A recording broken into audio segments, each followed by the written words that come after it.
Yang mudah dihasut ini kan yang bisa bikin edan-edan ini kan orang-orang yang tidur di pinggir jalan ini kan, yang bisa bikin yang aneh-aneh kan, yang mudah dan tentu saja ada orang-orang bayaran, mereka sudah siapkan orang-orang bayaran itu, orang-orang FPI yang dari pinggir-pinggir jalan, yang kemudian mereka sudah bayarkan. Tapi kan yang kita sekarang masalahkan adalah bagaimana supaya orang-orang Indonesia ini bisa cerdas.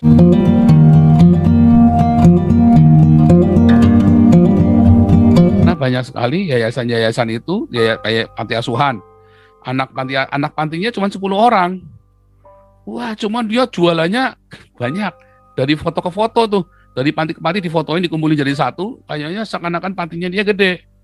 Wah, itu banyak ya dibisniskan ya panti asuhan. Yayasan-yayasan begini itu dibisniskan banyak. Bagaimana Pak kalau pendapat Bapak yang kira-kira yang bisa kira-kira bisa memimpin Indonesia kalau Pak Ganjar dan Pak Erick Thohir mungkin tuh kira-kira kalau nggak ada pilihan cuman itu Pak. Ya kalau Erick Thohir memang nasionalis ya, tapi kan ini kan masalahnya Megawati ini kan sudah masalahnya kan si Pak ininya kan Ibu Megawatinya ngebet. Ini saya itu yang kepengin itu yang khawatir ya, karena begitu kepengin itu maka dia akan menurunkan akal sehatnya. Ya kan? Nanti akan kompromi itu. Nah, kompromi ini jualan lagi. Tapi kalau misalnya nih benar-benar ya Ganjar dengan Erick Thohir atau ini kan rencananya kan nampaknya kan Ibu Mega kan mau sama Prabowo kan. Nampaknya. Itu kacau Pak. Nah, kita nggak tahu Prabowo ini, walaupun kita tahu adik-adiknya ini orang-orang gereja dan semua, tapi kan dari track record yang menggunakan politik identitas ini kan serem juga. Oke, khilafah. Iya, ya kan? Serem. Pak, laporan sebentar Pak. Ya, Bang Sangga masuk. Ya, tadi mereka ini sudah setengah jalan dan saya tadi ikut di pertengahan. Mereka tadi jalan dari daerah Pondok Melati menyisir terus sampai Jatiwaringin, Kalimalang. Kebetulan di Kalimalang udah sepi, tapi mereka sudah setengah dibagi-bagi sinya sampai kita di sini di arah mau ke Jatimakmur sudah selesai Pak. Tadi lauknya ada mie tidak dicampur dengan sayur biar segar. Terus ayam goreng Pak, ayam goreng ada sambal sama minuman air mineral Pak. Jadi hari ini tim dari timur belum semua turun, tapi inilah sebagian ibu-ibu Pak. Ibu-ibu diberdayakan, teman-teman semua di sini sudah selesai Pak.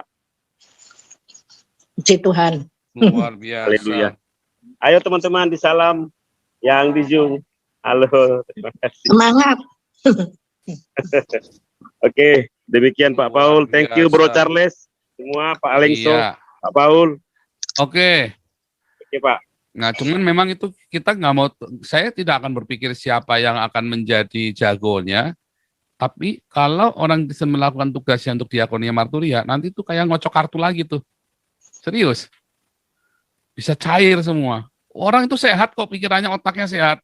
Setiap perubahan dalam mikro dan makro dalam masyarakat itu, ekonomi mikronya dan ekonomi makronya berubah, secara ekonomi, secara sosial itu berubah, politik juga berubah. Karena mereka sudah tahu nggak bisa pakai lagi, nggak bisa pakai isu ini lagi, identitas lagi. Apalagi kita dengan berbagi begini, yang mudah dihasut ini kan, yang bisa bikin edan-edan ini kan orang-orang yang tidur di pinggir jalan ini kan, yang bisa bikin yang aneh-aneh kan, yang mudah dan tentu saja ada orang-orang bayaran, mereka sudah siapkan orang-orang bayaran itu, orang-orang FPI yang dari pinggir-pinggir jalan, yang kemudian mereka sudah bayarkan. Tapi kan yang kita sekarang masalahkan adalah bagaimana supaya orang-orang Indonesia ini bisa cerdas. Mereka melihat, nah makanya kita show-kan, oh bukan kita mau tangan, enggak, kita show-kan betapa gerakan yang kita lakukan dari masyarakat untuk masyarakat kan. Ini kan uang yang dikumpulkan dari masyarakat untuk kasih makan masyarakat. Ya kan? Yang lemah, yang kaya, yang punya uang lebih, yang lebih beruntung. Kemudian disalurkan, kita langsung belikan semuanya. Nah, itu yang kemudian menjadikan, saya yakin akan menjadi kepercayaan bahwa ternyata bisa berbagi Indonesia. Karena masalahnya selama ini kan dikorup, ya kan? Yang berbagi-berbagi ini dikorup. Makanya kita tampilkan ini supaya benderang, terang benderang. Keuangannya dibuka semua biar terang benderang. Karena banyak sekali yayasan-yayasan itu, kayak panti asuhan. Anak pantinya cuma 10 orang. Wah, cuman dia jualannya banyak. Dari foto ke foto tuh. Dari panti ke panti difotoin, dikumpulin jadi satu. Kayaknya seakan-akan pantinya dia gede. Wah, itu banyak ya dibisniskan ya, panti asuhan. Yayasan-yayasan begini itu dibisniskan banyak. Itulah sebabnya kita sekarang online kan terus, kita live kan terus, keuangan kita live kan terus, ada controller, ada semua partisipan kita buka supaya open semua. Oke, lanjut dulu ya. Nanti Ya. Pak Utang Pak, jadi Ya. ini ya Menteri Agama dan Pak Jenderal jadi Menteri Keamanan, Menteri Menhan. Menhan, iya, makanya nih. Yang tanya Saya kapan tambahkan, pulang, Pak Pol. kalau saya jadi Menteri Agama, ntar saya pulang. Saya tambahkan Pak Pol. Iya, Pak Robert. Iya, jadi pertanyaan tadi, kalau Pak Anies Baswedan jadi presiden, apakah nanti Indonesia jadi apa Indonesia? Saya pikir begini, siapapun yang akan menjadi pemimpin bangsa ke depan, kalau Indonesia masih tetap memakai politik identitas, maka Indonesia akan sama. Karena kita mengambil contoh sebagai presiden saat ini Jokowi, dia maju dengan tanpa beban sebenarnya. Pada periode pertama, dia masih melakukan apa yang menjadi program dia. Tetapi memasuki periode kedua justru sebenarnya bertambah tidak ada beban karena nothing tulus lah Pak. Sudah habis masa jabatannya. Tetapi pengaruh-pengaruh daripada Anaknya Pak.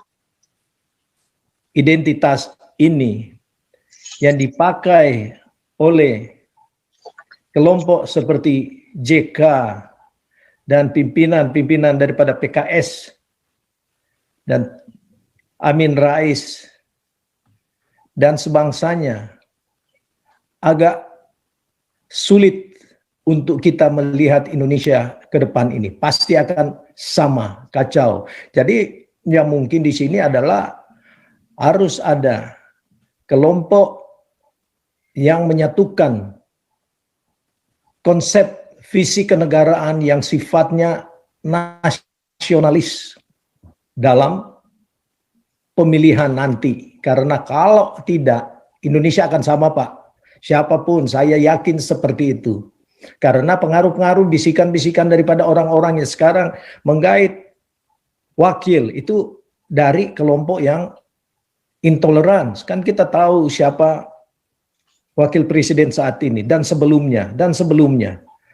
Karena tujuannya ya itulah mengimbangi suara. Padahal negara kita itu bukan negara agama, tetapi memakai politik identitas agamalah mayoritas. Jadi ini yang perlu mungkin disuarakan. Kan sebagai masyarakat kita adalah bagian daripada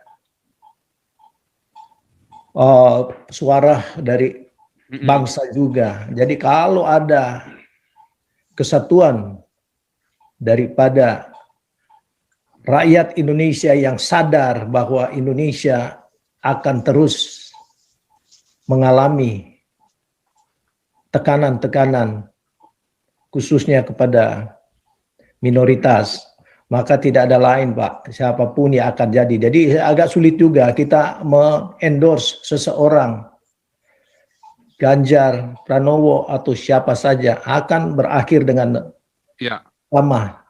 Makasih Pak. Sama. Makanya saya tidak mau mengendorse saya, karena itu bahaya. Karena masalahnya adalah kita sendiri. Siapapun mereka, ya kalau mau berkuasa, mereka akan cari gigolo. Kalau lagi sange, si tante-tante ini cari gigolo. Gigolonya paling gampang orang Islam.